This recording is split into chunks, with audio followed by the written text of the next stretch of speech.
পডকাস্টের একটি ভিডিও দেখে আমি আস্ত পাগল হয়ে গেছি। যেদিন থেকে ভিডিওটি দেখেছি কত কী যে খাওয়া ত্যাগ করেছি।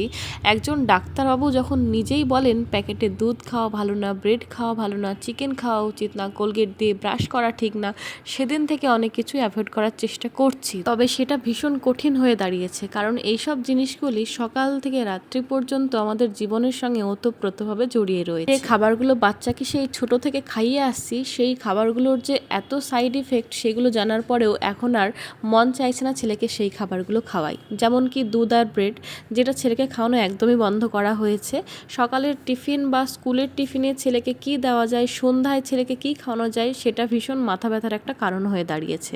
তো ইউটিউবে এই সকালের টিফিনের রেসিপি বলে সার্চ করতেই স্যান্ডউইচের একটি রেসিপি এলো, যেটি চালের গুঁড়ো ও সুজি দিয়ে বানানো। অনেকটা সময় সাপেক্ষ, তবে অপশান না পেয়ে সেই রেসিপিটি বানানো স্টার্ট করলাম। প্রথমে ভয় পাচ্ছিলাম জিনিসটা ঠিকঠাক হবে তো, তারপর বানাতে গিয়ে বুঝলাম দেখে যতটা কঠিন লাগছে অতটাও কঠিন নয়, আবার খেতেও অনেক সুস্বাদু হয়েছে। আমি তো এবার থেকে মাঝে মাঝে ছেলেকে এই টিফিনটি বানিয়ে দেবো। তবে প্লিজ আপনারা যদি সঠিক জেনে থাকেন তাহলে অবশ্যই কমেন্টে জানাবেন সুজি একটা বাচ্চার শরীরের পক্ষে কতটা হেলদি।